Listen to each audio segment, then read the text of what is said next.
আপনি তো এখানে বাঁশ বিক্রেতা। জি। এখানে বাঁশ কয় প্রকারের আছে? এখানে বাঁশ আছে ৪-৫ প্রকারের। ৪-৫ প্রকারের। সবচেয়ে বেশি প্রচলিত কোন বাঁশটা? যে আমি ধরে রাখছি এটা এটা কিনা? শিল বরাক। শিল বরাক।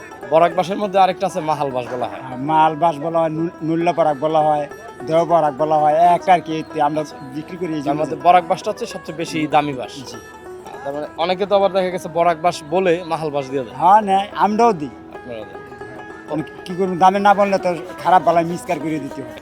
কোনটা কি কাজে? যেমন আমরা যেটা জানি যেমন লগি, ওইটা কি বাঁশ? ওইটা হলো লক্ষ্মী বাঁশ, হলো রেঙ্গুনি বাঁশ। রেঙ্গুনি বাঁশ। জি। আচ্ছা, লগি বাঁশ হচ্ছে রেঙ্গুনি বাঁশ, রেঙ্গুনি। এটা হচ্ছে বরাক বাঁশ। বরাক বরাক বাঁশটা কি কাজে ব্যবহার হয়? বরাক বাঁশটা আরগারার জন্য হয়, আবার কত ছোট ছোট ঘর দুয়ার উঠায় ওইটার জন্য হয়। বোর্ডের মধ্যে মাড়ি আনে, মাটির নিচে দিয়ে হয়েছে জাগনটা সমান করে, ওইটার জন্য নেয়। ফার্মের কাজের জন্য নেয়, সেন্টারিং এর জন্য কোন বাঁশটা? এই সেন্টারিং এর জন্য নেয়। সেন্টারিং এর জন্য বরাক বাঁশটা। আপনাদের এখানে তো আমি বাজার ঘুরে দেখলাম অনেক বড় বাঁশের বাজার। হ্যাঁ, এটা ঐতিহাসিক বাজারই। ঐতিহাসিক বাজার। আর নদীপথ থাকার ফলে বাঁশ আনা সহজ হয়ে যায়। সহজ হয়ে যায়। আপনারা বাঁশ আনেন কোথা থেকে? তার মানে বাঁশের পাইকারি বাজার হচ্ছে ময়মনসিংহ। আপনাকে অসংখ্য ধন্যবাদ। প্রিয় দর্শক, ঐতিহাসিক কাইক্কাটে ঘাটে প্রচুর বাঁশের বাজার রয়েছে। এখানে নদীপথে ময়মনসিংহ থেকে বাঁশ আনা সহজ বিধায় এখানে বাঁশের বাজারটা একটু বড়। এই কাইক্কাটে ঘাটে কেউ আসে বাঁশ নিতে, কেউ আসে বাঁশ দিতে। আমরা আজকে বাঁশের তথ্য দিতে আসলাম।